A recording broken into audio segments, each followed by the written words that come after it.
If you would catch us up to speed on all that's been happening, it seems like things change every second. But the position of Zelensky and what the United States is or is not doing to support Zelensky, and then what Europe is doing. Yeah, exactly. You're seeing such a remarkable split right now between the United States and Europe in terms of its view of this war, right? In effect, the United States is almost taking Russia's side, certainly echoing a lot of the points that Russia makes. You heard Russian officials over the weekend talk about how much U.S. foreign policy has been recalibrated to their liking. They're delighted. You saw after that meeting on Friday, Dmitry Medvedev, the one-time caretaker president who's an advisor to President Putin, say that finally the insolent pig, that would be Zelensky, got what he deserved in the Oval Office. And then you see the Europeans rallying to Ukraine's side, saying, we support Zelensky, we support Ukraine. And they did so not only with social media, but with this meeting in London and promises to increase aid and to find their own path forward. They're not breaking off the United States entirely. You heard Starmer, the British Prime Minister, say, look, we still believe that U.S. support is critical, but they obviously are not counting on it anymore. They now obviously believe that Europe is going to have to take the lead if Ukraine wants to survive this war with its larger, more powerful neighbor. And so, Peter, just to talk about what the United States is or is not doing as far as taking sides or not. This is what Secretary of State Marco Rubio had to say just this weekend about Russia and Putin. We've spent 3 years calling Vladimir Putin names. That's not the point now. The point that we're at now is we're trying to get the man to a table. That's the goal here. It's that simple. Can we try to sit with them and figure out whether there's anything? What are the Russians' demands? Under what conditions would the Russians be willing to stop this war? And as I said, we don't know what those are because we haven't talked to them in 3 years. Yeah, I mean, Peter, the fact of the matter is that there has been no communication between the United States and Russia in any substantial position over the last 4 years. This is a change in policy specifically to try to deal with Ukraine, that meeting that happened in Riyadh, then later in Turkey over the weekend. What do you see, Peter, as the role or lack of it of Europe? And you're saying that Starmer, Meloni was also talking about the need to support Ukraine. But is Europe in a position now to have anything to say about Ukraine when it seems as though that communication is not happening in Europe? Yeah, I mean, first of all, to Secretary Rubio's point about calling names, that would be a fair point to say, look, we don't call people names when we're trying to have a negotiation with them, except that that's exactly what they did do, is the person they called names was Zelensky, not Putin. That's the thing that makes it so, striking, I think, for everybody. It's not that they're soft pedaling, their approach to an adversary on the eve of negotiations. It's that they're attacking their own ally, right? It was President Trump who called Zelensky a dictator without elections, by the way, a Russian talking point. And then when asked, well, is Putin a dictator, who actually, by the way, of course, is one, Trump says, well, I like to choose my words carefully. So to Rubio's point that we don't want to alienate people when we sit down with them at the table, they're perfectly happy to alienate their own ally. That's what's so striking about it. As for Europe, look, time and time again, we've seen over the years Europe say and has been told by the United States that it needed to take a bigger role. It is worth noting that contrary to what President Trump says, he says this all the time, but it's false. Europe actually does spend more on Ukraine than the United States has, but it has never been able to provide the same sort of, heft that the United States can uniquely provide in terms of military arms, in terms of geopolitical support.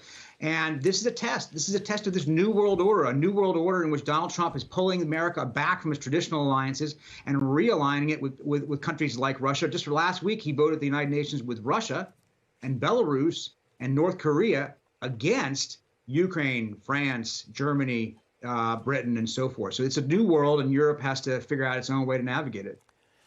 And Evelyn, in that new world order where the influences are coming more out of Washington, and for example, the fact that the meeting was decided to be carried out in Riyadh, the first one between the United States and Russia, and then later in Turkey.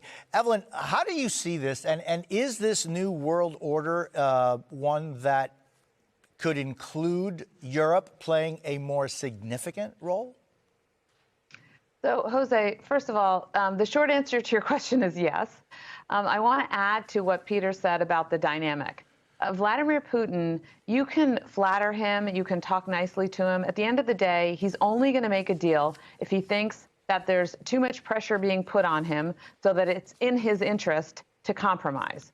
That's the only way this is going to work. So it's not about how you talk to Vladimir Putin. It's about actually what pressure are you willing to exert on Vladimir Putin?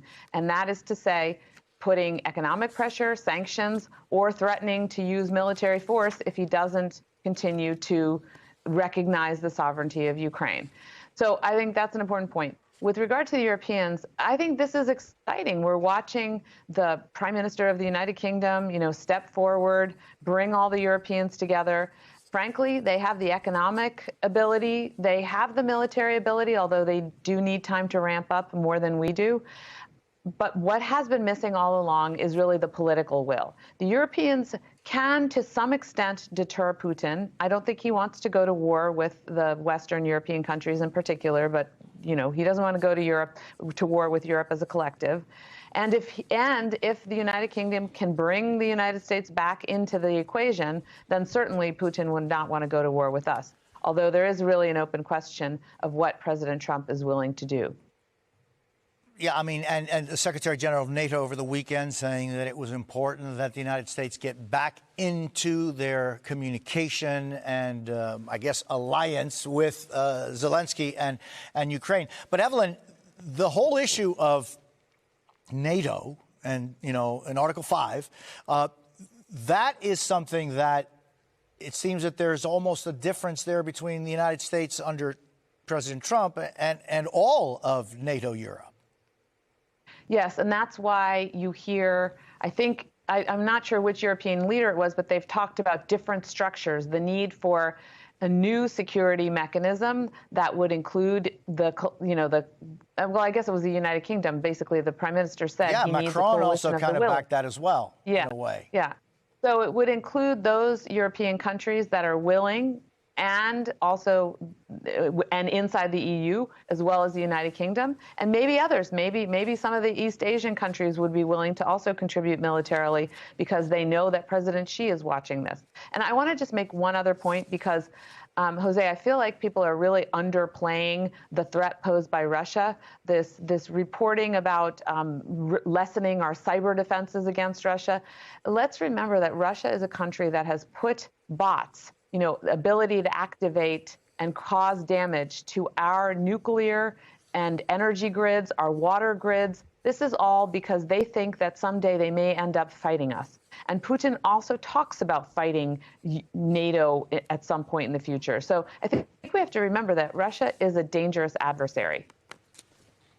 Absolutely. Peter, meanwhile, after that meeting at the Oval Office on Friday, you wrote, quote, what was particularly striking in their exchange was how much Mr. Trump seemed insulted on Mr. Putin's behalf. He has long been an open admirer of Mr. Putin, has rarely offered any criticism of his own. Just this week, you write, he called Mr. Putin smart and cunning and declined to call him a dictator after calling Mr. Zelensky. After calling Mr. Zelensky, that I know that you spent a lot of time in the Moscow bureau for the Washington Post. How do you read Putin? And these last 3 years, have they done anything to soften his control over Russia? No, I don't think so. We haven't seen any evidence of that. The few times there has been any dissent, it has been squelched. He has an iron fist over that country at this point. That doesn't mean that it couldn't happen. Evelyn would probably know better than I would, but I just think that, for the moment, he seems to be pretty firmly in control. He is looking for a way out, though, too, I think, on some level, because this war did not work out the way he planned. He did not meet the goals he set. His goal was to take over Ukraine, or at the very least, topple its government and put in a puppet regime. That didn't happen. His goal was to drive a wedge between the West and the United States. That may be changing, right? Under Biden, the West actually consolidated even more strongly. 2 more members joined NATO. That was a failure on Putin's part. Whether Trump is now delivering, in effect, something that Putin wanted by distancing himself from Europe, that's a different question. But broadly speaking, lots of Russians are dying. They have been cut off economically. Their economy is actually in tough shape right now. Interest rates are above 20%. Inflation is high. So I think that there's a real potential possibility that Putin wants to find a way out too, but he's going to drive a hard bargain. And right now, the Trump people are basically giving him everything he wants.